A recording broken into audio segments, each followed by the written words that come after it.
This episode of Authentic Lives is in English. Enjoy!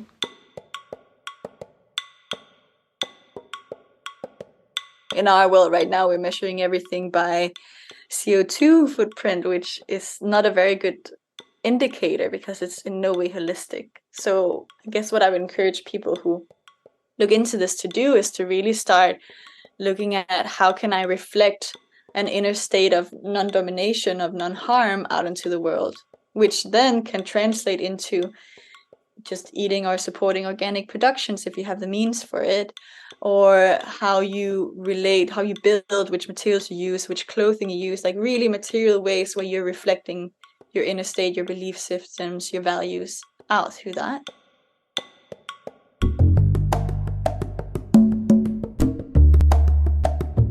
Hello and welcome to Authentic Lives, a podcast in which we talk about the intentionality of living authentic experiences. I am Style Campus, and looking for experience like this, today I have a hot chocolate with Dicte Frost. Dicte is an eco-village organizer, advocate, and researcher. She's working for the European Ecovillage Network, Gen Europe, as the manager of the annual European Ecovillage Gathering. She's passionate about creating transformative space. Dicte has been organizing diverse projects from ecovillage incubation programs to emergency interventions in Ukraine. While being part-time based in the ecovillage of Findhorn in Scotland and part-time in a van, she's co-founding the upcoming ecovillage Earthbound in Denmark. Dicte, thank you so much for accepting to have this delicious hot chocolate. Can you share with us who you are and some of your stories? Thank you. And thank you for inviting me here and having a hot chocolate with me. That's really delicious. Who am I? Actually, what that brings up as the first thing when you're asking that question is, I don't know if you know this, but in some of the eco-villages and communities around Europe, especially some of the ones that have been working more with personal development as a core part of their community, they actually have a practice that's called exactly that. Tell me who you are. And it's a practice this is where, great. yeah, and where you have a certain amount of time and you just look to the other person, you just say, tell me who you are, and then the other person answers, and then you ask again and again and again until you've completely let go of any previous ideas of who you might think you've been and see what else then comes up in that space. It's a really beautiful practice. So it just reminded me of that. Who am I? So with that question. Well, thank you for the introduction. That's a bio that I feel is resembling some identity that I am connected to, and it's very focused about eco-villages and communities, intentional communities. And of course, there are other parts to what I'm doing and creating than that, but that has really been a focal point for the last, almost 10 years now, the community and eco-village space.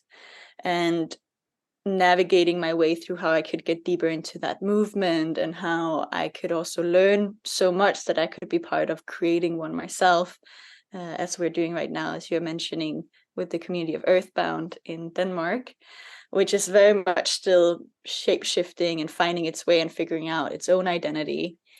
And with that, it's just been a really wild and beautiful journey that has shaped me as a person as well, meeting all these different ways of being in the European context of alternative living. So I think that's shaping who I am right now, together with a deep wish to really be and experiment on my own body with the transformation that I see is necessary in the world right now, a transformation to a more regenerative way of being and a more land-based way of being. So maybe that's something I can share that's very present with me right now. Is for 10 years now, I've been very much on the go, traveling around and working for many different projects, and then being in communities all over Europe in different amounts of time, or living in a van, as you're also mentioning. And the last years, and especially very much recently, there's this deep craving to really commit myself to a piece of land and to one group and to a community and say, okay, now we're actually going to do this.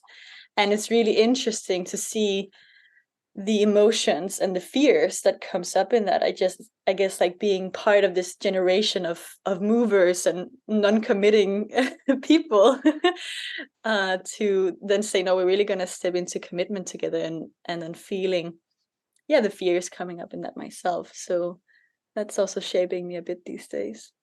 This is so beautiful, Dicte. So just a summary of what I heard from you now. I think first thing that you told me, like by the dynamic that who you are, for me, you start being a facilitator. So this is something that pops, and it would be interesting for you to be in this positioning of being the interviewed. Also, what I feel from you, from all your words, that you are in love with what you are doing, and this resonates with who you want to become. So you are in a path of a lot of truth, and to embrace whatever comes, and to see your emotions, the feelings, be whatever they are, if they are good or they come with fear, but you want to see, for me, this brings a lot of authenticity, a lot of courage to embrace and to be yourself, and to be able to create things. You are in this moment that you gathered a lot of knowledge, and you want to put this to the world and create what you believe it's good for you and for the world. And for me, this is so beautiful.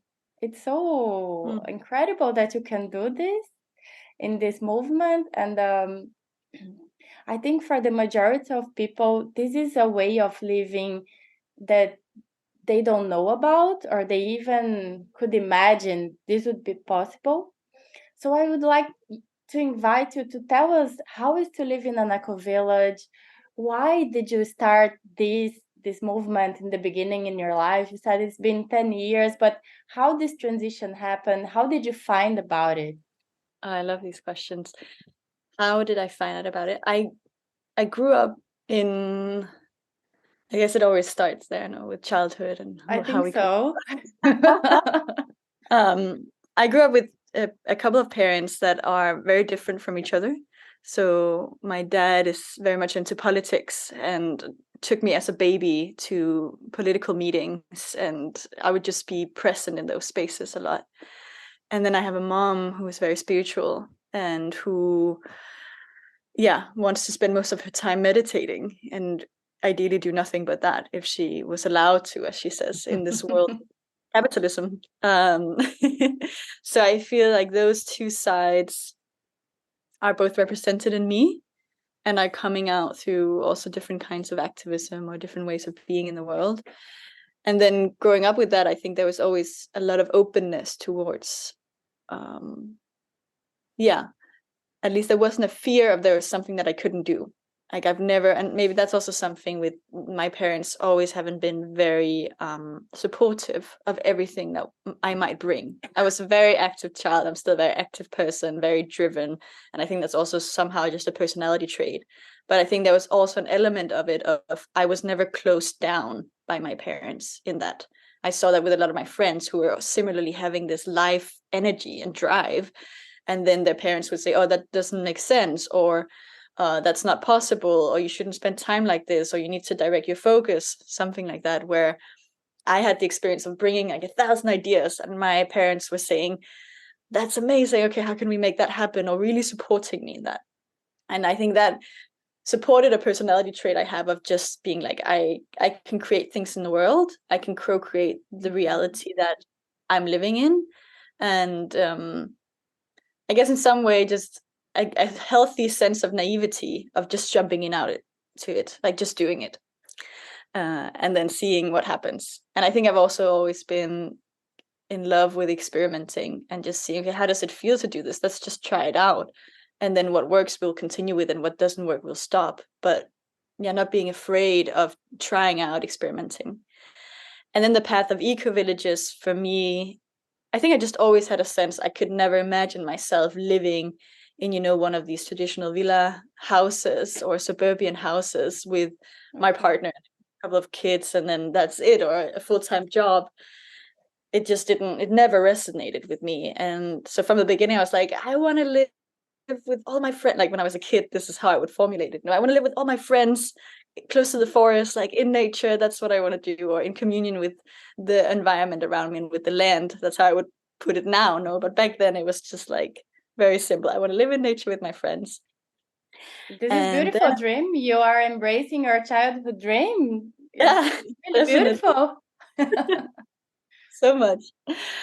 And then when I was around 14, I think it was, I started reading some books that one of my mom's other spiritual friends had brought back from somewhere, I'm not sure where. That's called Anastasia, The Ringing Cedars of Russia. I don't know if you've heard about it, but it's no.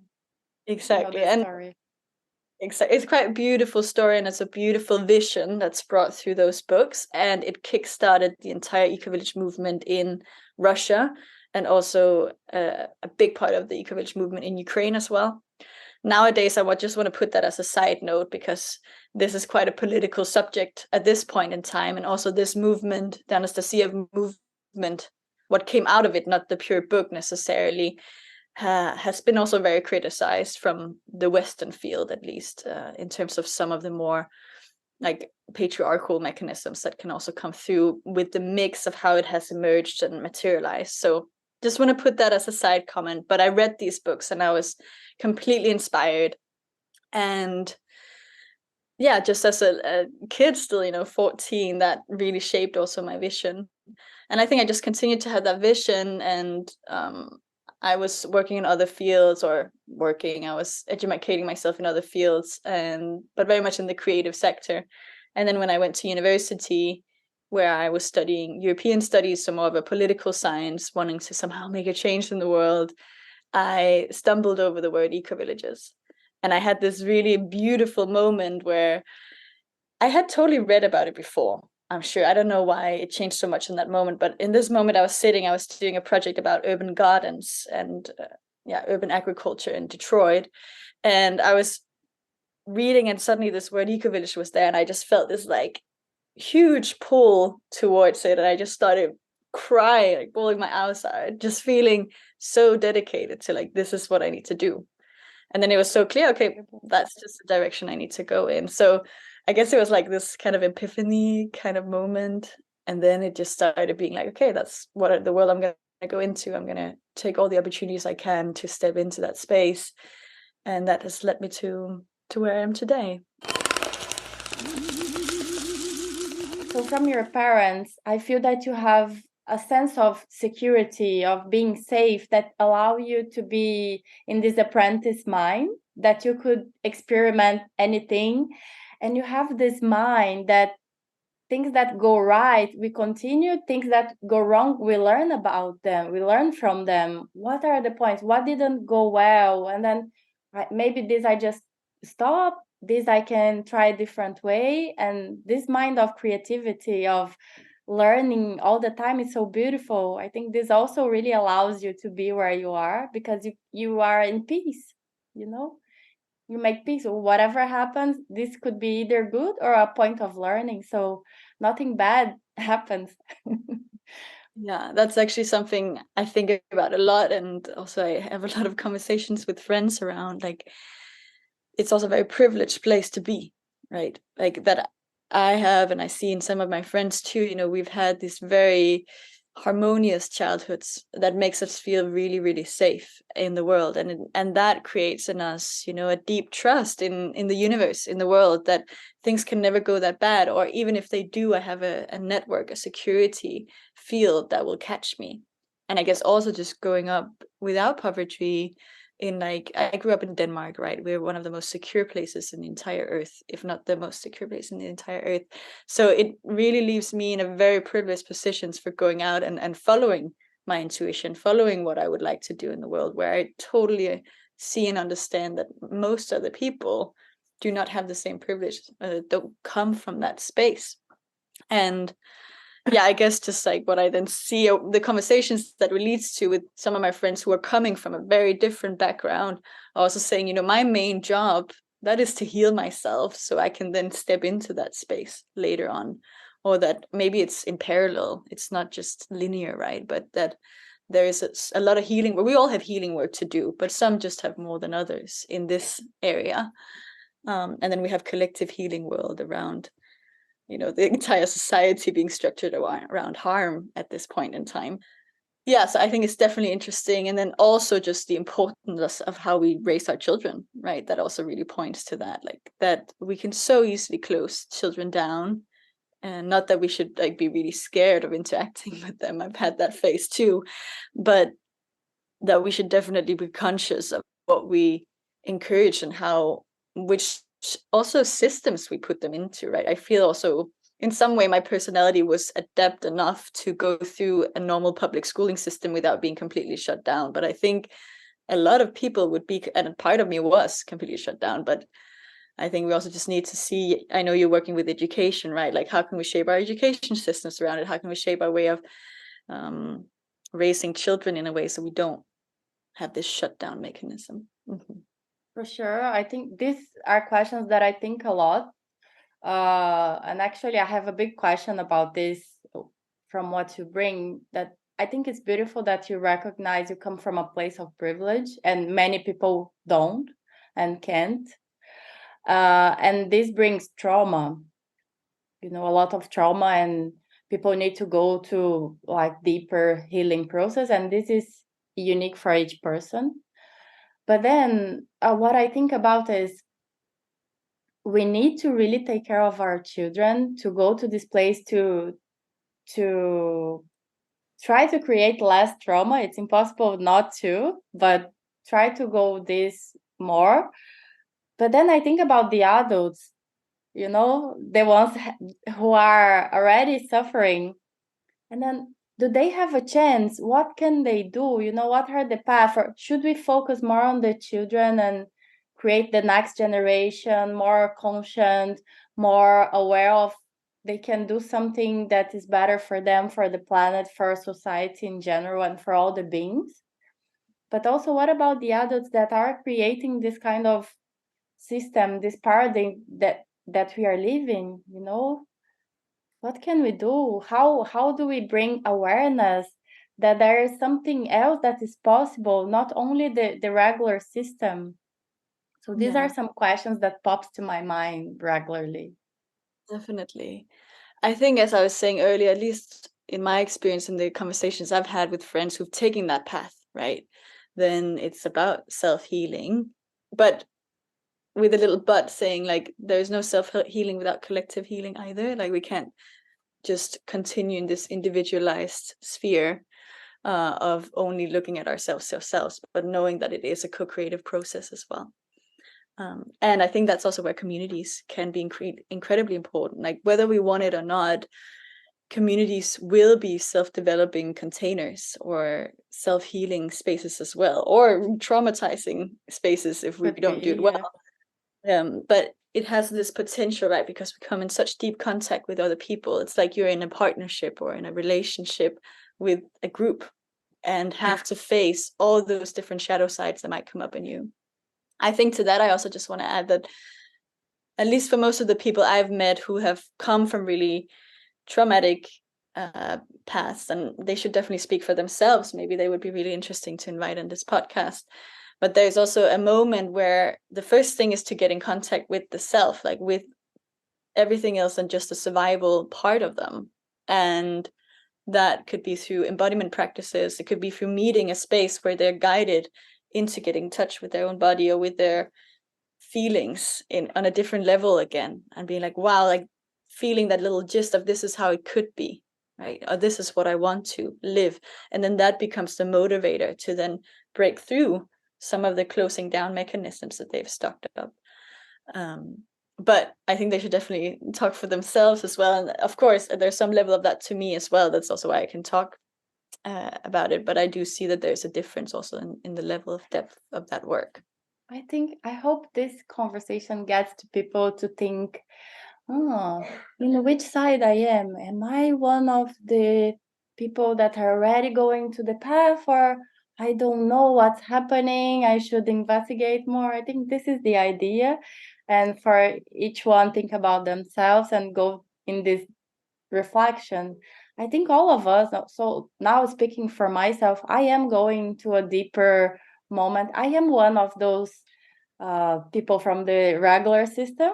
So I'm going on my journey myself, and it's being beautiful, sometimes a scary process. What am I discovering? And then I'm embracing, I'm seeing that I'm a whole. Everything comes, comes good things, come bad things, but they are all inside. And then what I can do is decide, what do I do with things I'm finding within myself. So this is being really beautiful process. So I've been living the past 6 months in a Buddhist community in England, and I think what happened after a couple of months, but it decreased a lot my own sense of self, of individual. And I mixed a lot with the community to see what was happening, to be part of the activities, to connect to others. And there is a little bit difference of characteristic of an ecovilla, because in an ecovilla, as I understand, and please, after I speak, you say a little bit of the characteristics from your experience. So what I see is people who live there is mostly fixed people. In the place where I was, we had a lot of volunteers, so it was changing a lot the people who were there, and I was staying for a longer period, so I could see these changes. And it also at some point became a little bit too much, because I was there and I see all this movement, and at some point I need my space. I need to be a little bit more quiet. I need a little bit of stability here. All this movement is really cool in the beginning because you meet people from all over the world, but at some point you need your own space. What makes you you? So this for me was huge learning. Amazing. Yeah. I love that you have that experience, that you're also able to talk from that. And you're asking me to define a little bit what a community is, right? And there's no like one definition for what an eco-village is, but the kind of frames that I normally put up to explain it in an easy way, it's saying, okay, it's an intentional community. It's a group of people who decided they want to live together.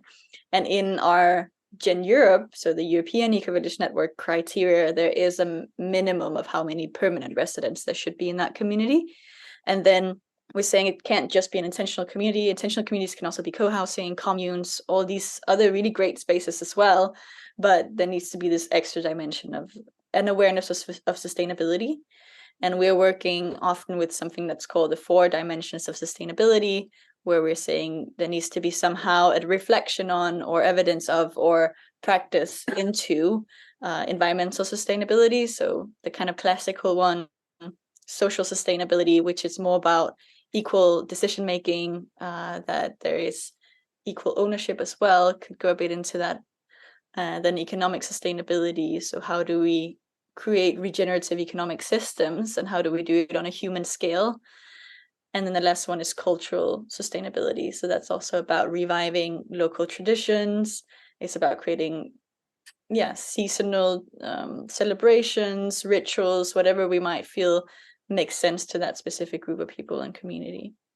And I think what you're saying, this thing of there being a lot of volunteers in and out, there are some communities that are very much made up of volunteers, and they're a bit in a gray zone, right? Because as you're saying, there's a lot of transformation. It's spaces of a lot of intense learning because there are new people coming in all the time, but you can't really settle with the same group of people.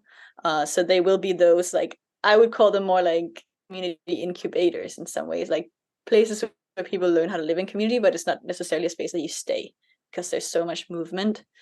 And then we don't, like, it's a bit of a gray zone of whether we would call them eco-villages or not. It needs like case by case assessment. But I get what you're saying, and I've been in some of those spaces too, and beautiful and also very transformative, and also not a space that most people could stay for a really long time. Yeah, so there are the residents that stayed. It's what you said. So there are people that holds what it is and what the vision that what it should be. But for me, I felt it worked a little bit as a school, a school of community way of living, that you can share space with many, many people. So there, I think it was around 100 to 150 people because of this movement, of people coming and going, depend on what was happening. But yeah, so it's a place where you feel safe to be who you are, and then you can share and you experience different experience from people from all over the world. So this is also beautiful to expand your worldview, but you are in the same place. You don't need to travel to all the countries. You can talk to people who brings their own experience. It's quite impressive.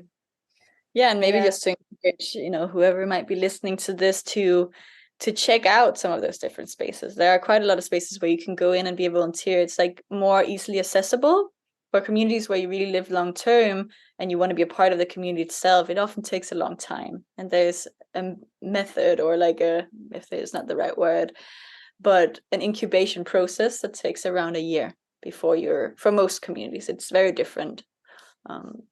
But there are these spaces, like you're saying, that are really grounded in volunteers, and that's a really good way of getting to know and also feeling in yourself if that's the kind of lifestyle you would like to have.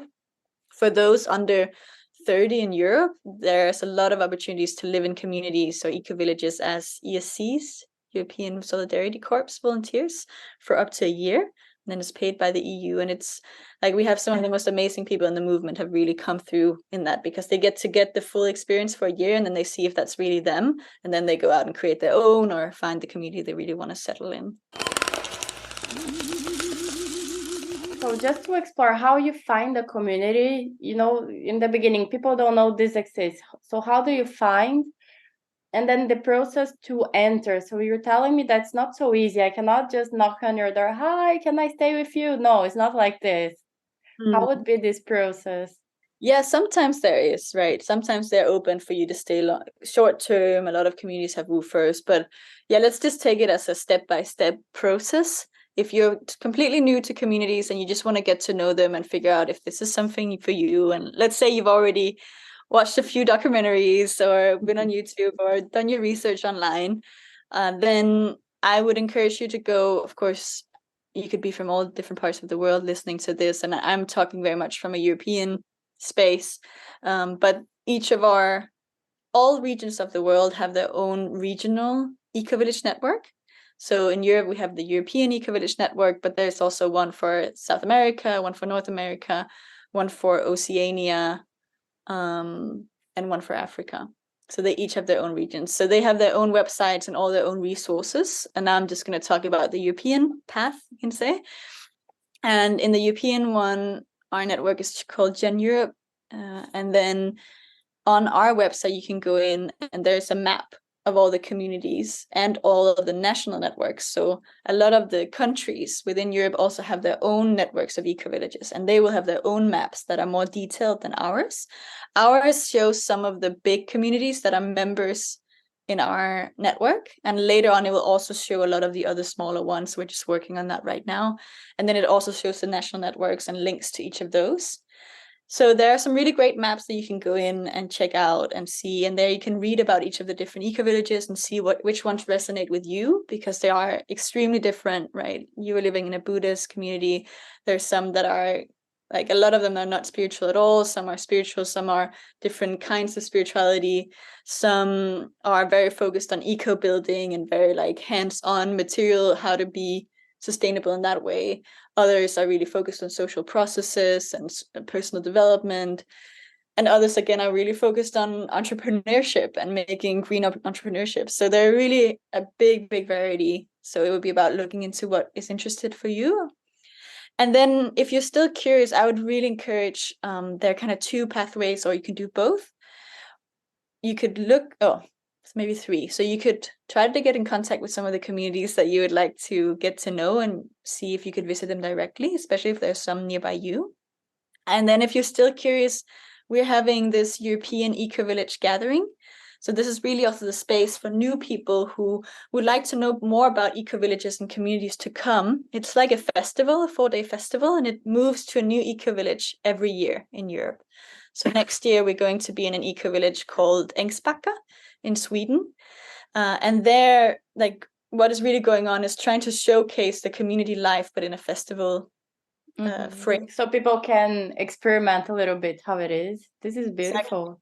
We have like a whole range of workshops on all different areas of eco-village living, community living, all from like building to the social processes to everything in this space. And then you also just get to know a lot. It's also just a great networking space because often people go there, they meet people who live in different eco-villages, and then they go visit them afterwards. So this is a really good community space. Another thing, another pathway, if you want to go deep, is to do a course called an EDE, Ecovillage Design Education. And some of our different ecovillages offer this. It's normally around 4 weeks, and it's dedicated to these 4 dimensions of sustainability that I talked about earlier. And then each week normally is dedicated to a new one of those. And it's just a really great experience. They have them in, as I said, different communities, and each community brings their different vibe to it. But it's a deep dive into what community living means and what you should know for being living. Yes, many ways to get in touch for people who are interested. So I'm coming from this experience, and then maybe let's see what will happen next to me. I would like to ask you to point it out again, the 4 dimensions of sustainability, because I think it's really worth to emphasize it, because not only in a community, but I think for everyday life, those are really good dimensions to live by, to try to put in your daily life. So I would like you to go again to them. Cool. Yeah, I've never actually tried to put it into a more individual reflective space. So there we can start with the social sustainability. The social one is about relationships, and it's about how in the group setting do we make all the relationships work. So that's about designing social processes. It's also about decision-making processes, making sure everyone is heard and that it's an equal way of doing it. I wonder in like the personal field, how would you put it into words in the social field?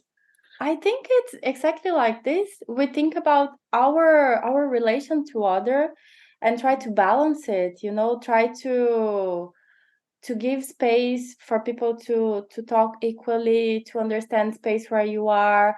And if you have this kind of point of view, you can read the environment and understand, those people are trying to get the energy for them, what's happening here. So maybe I should interfere and try to balance a little bit. Maybe not. I just leave it happen. It's not concerned about me.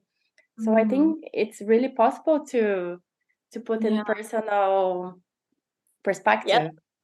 And I think maybe also on the individual level, it could also be an invitation to step into community, no matter how you're living. And whatever that means to you, like creating more community spaces around you, creating more relationships that also has a deeper dimension of solidarity. How can I support you if you support me? How can we step into this together? Or like a little example here, right now we're in the community of Findhorn, which is functioning very much like a village. But my partner is just initiating. Tomorrow we're going to have a craft day. So we're inviting anybody who want to do crafting together to come here and do that with us. And that's also a way of creating community where you are without necessarily being the group who's going to live together forever, kind of thing. Just close. Yeah, you can open and like help people to see there are more ways and just connect to the community where you are. I think this would be like environmental, where you are, or cultural, where you open and you live the traditions of where you are. Yeah, the cultural and social, they tend to overlap quite a lot, right? But in different ways, we have it more defined within the community area. The cultural is, I would see exactly that, is maybe sitting with the question and letting it recur in you of how can I, at least for me, it would be how can I connect more to the land and how can I create practices from that space? that you're at? That would be my question for myself. But in general, it could just be, how do I integrate ritual? How do I integrate ceremony into my life again? Because that's something as a culture we've very much pushed out, or we've put it into very institutionalized settings like the church or something like that.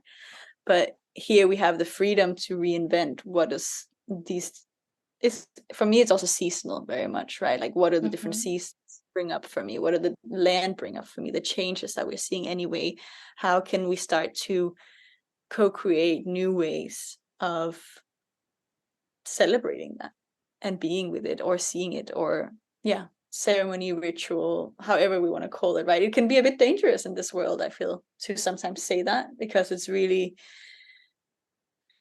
like, so maybe it's also kind of activism to stand by that and say, hey, I'm doing ritual, I'm doing ceremony, I am actually stepping into a space that's about my intuition, that's about my gut feeling, that's about some kind of connection to something outside of myself, even though I'm in a world that doesn't believe that that even exists. Yeah. You think this could be dangerous? I feel this is really authentic. How do you feel this could be dangerous? I think that those things coexist, that when we are really stepping into something authentic, then we're also at the claim of being judged, first of all. And there's also a history, I'm just maybe talking into the witch burnings, it could be a lot of different things, of being persecuted for stepping into an authenticity that has to do with connecting to something outside of you or inside of you, of how you imagine it, but something that's not just a very physical, material way of being in the world. And I think that's still there. Like, if I go out and say that as a researcher, let's take my research identity, and I say, oh, I'm guided by what I'm feeling, I'm guided what was told me in this ceremony ritual, I will be discredited, or I could be discredited in any way. So it's a risk that I would be taking. And that's also, I think, where activism is activated, is whenever we're taking a risk to show a different way of being in the world that is not fully accepted or at all accepted in the current paradigm. This is interesting. It's really brave, actually. You're right. But I think a learning point is for all of us is to embrace that there are many different point of views, there are many ways of to live. And then I hope we can see this change to accept others, because sometimes you don't know, and we have the tendency to think that our way to live is the only one, is the right one, and it's only one, actually. And then it's good, so we can embrace and discover different things that people are doing and respect, huge learning point. Also right, and I think I see it too, like we are definitely moving in direction. It's so interesting because I both see a direction moving in of more pluralism, as you're saying, where many different realities are accepted as being real. But at the same time, I feel like we also have still a very strong, and maybe also move towards even more monoculture in all areas of life, like in monoculture in terms of how we express ourselves, what we wear, the culture, the social, everything is like on a more global level without knowing the details of that. So I think we're just a very interesting point of time with that, and we just, each of us have to choose which direction feels true to us and then go in that. And at the same time, be aware that there is a huge paradigm shift needed for us to actually live on a planet that still exists or that is still healthy in some years.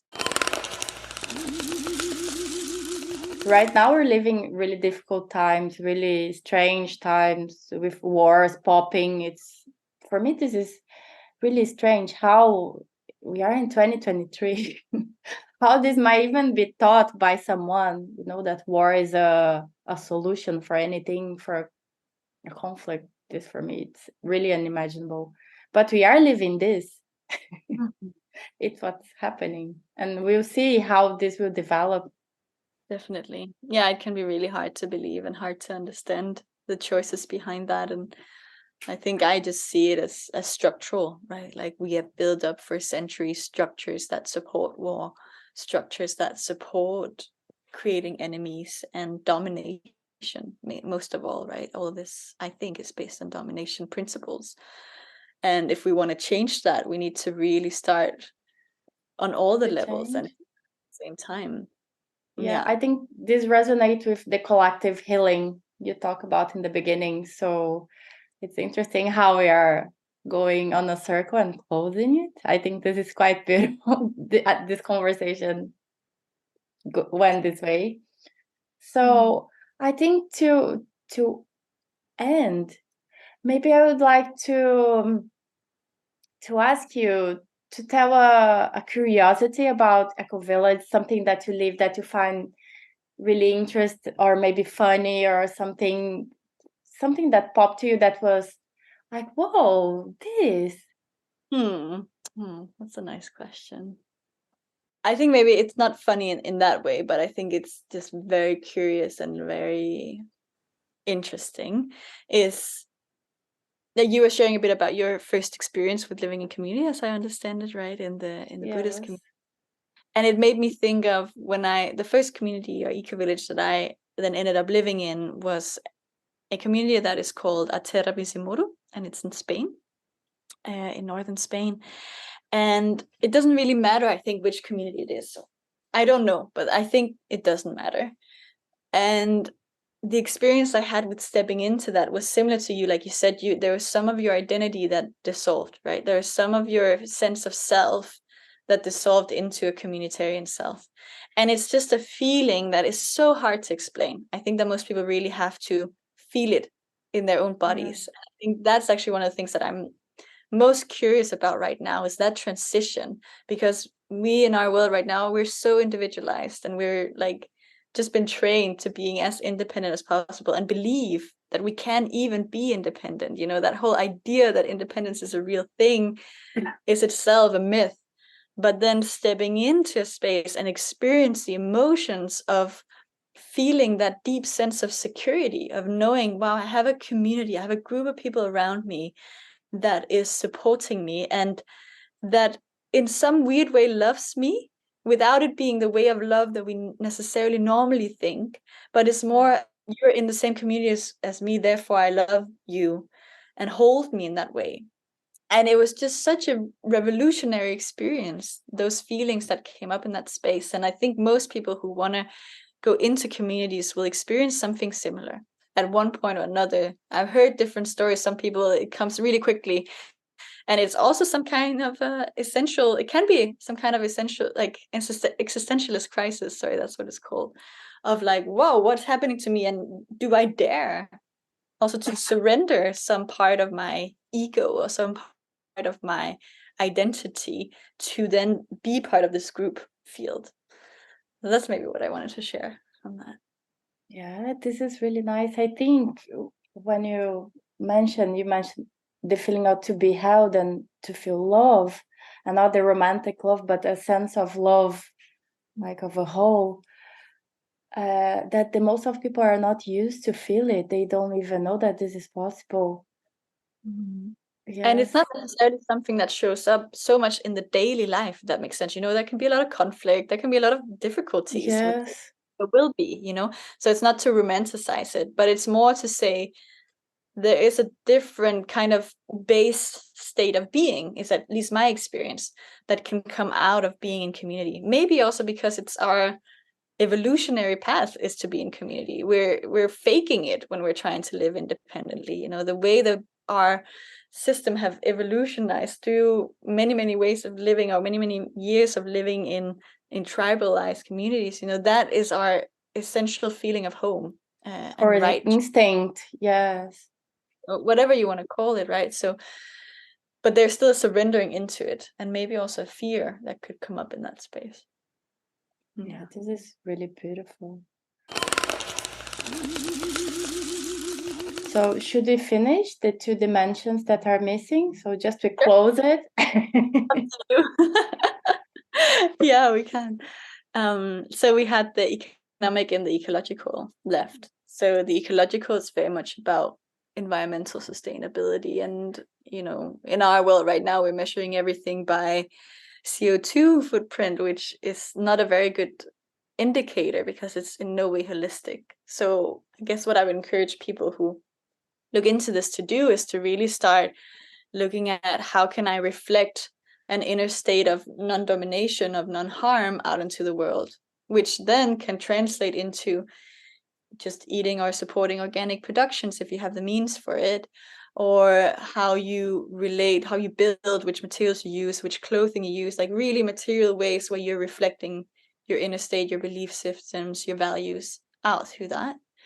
And then the last one was economic sustainability, which I think is actually a really interesting one. It's one that I've been working quite a lot in and doing a lot of research in, ecovillage economics. And there's actually a podcast exactly on that. On Europe has a podcast series, so if you're interested.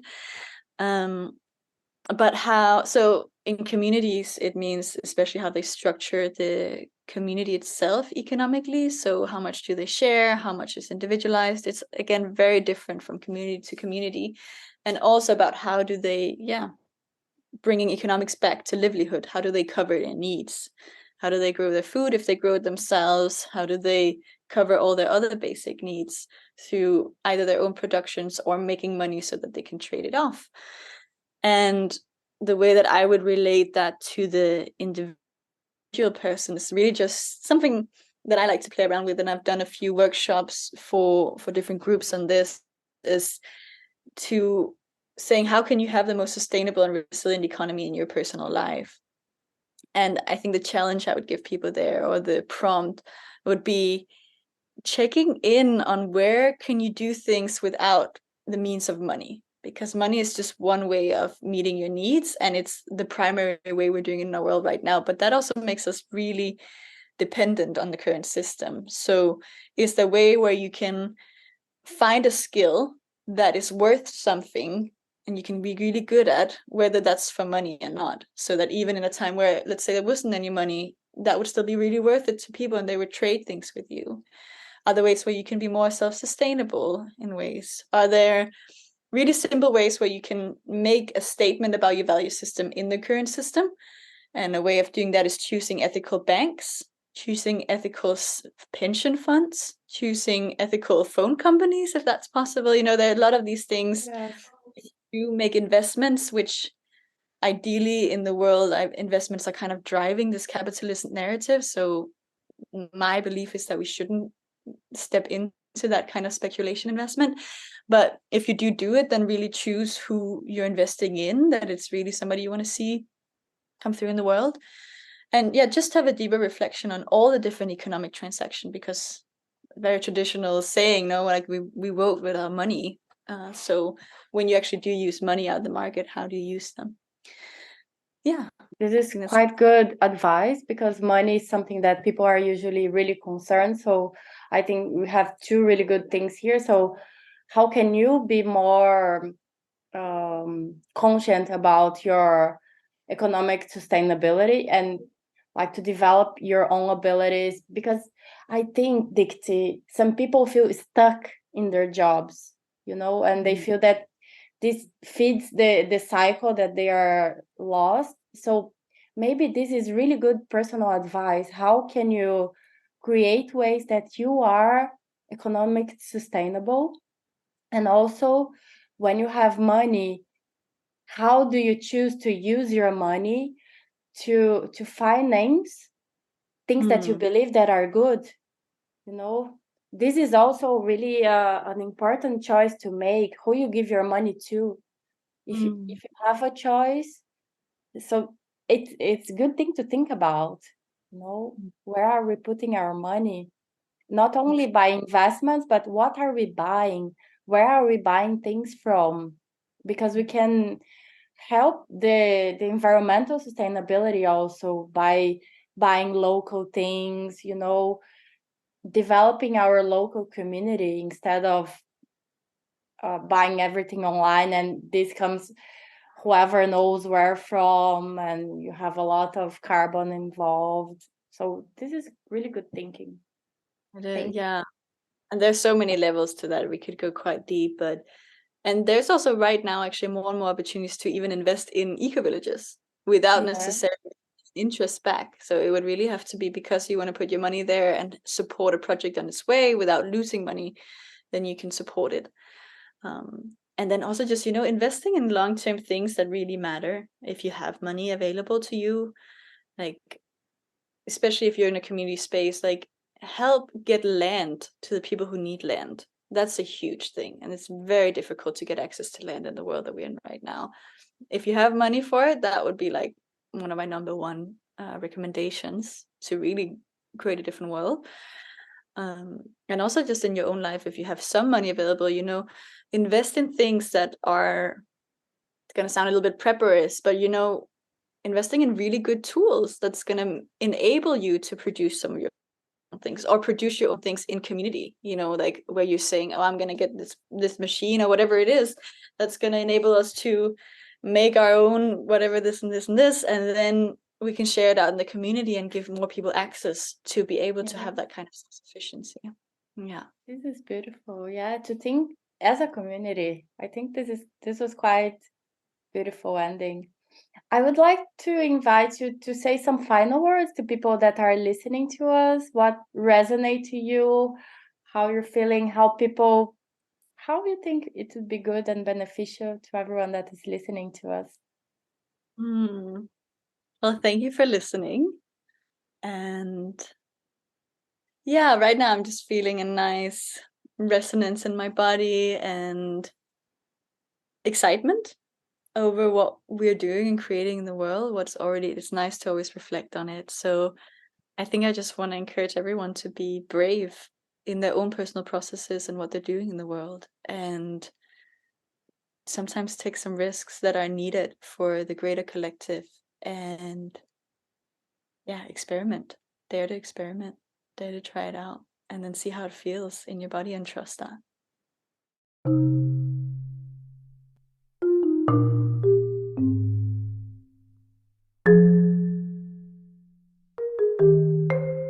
After this episode, I'm thinking about how much we can grow when we are in community, and how much we learn if we pay attention to our interaction with others. We learn about them, we learn about relations, and we learn a lot about ourselves. I also think about privileges and how important it is to have a sense of security and love during childhood. What a big responsibility for parents to create this environment for their kids. And then, when we are adults, to recognize our own healing process needs, because we all have traumas. So recognize our triggers, the situations that brings us these trauma responses, and then putting real effort into doing the work. And now I have a final announcement. With this episode, we will close the first season of Authentic Lives. We hope it has brought you some different point of views and that you can see some possible ways that are different from what you are used to experience. Maybe some ways of making choices, maybe some stories have sparkled there to you. I hope so. And if so, please let us know. We are delighted to understand how all this gets to you. We will be now in a vacation break and coming back soon. Don't forget to follow us in your favorite podcast player so you will get notifications when we come back, and see you in our next episode.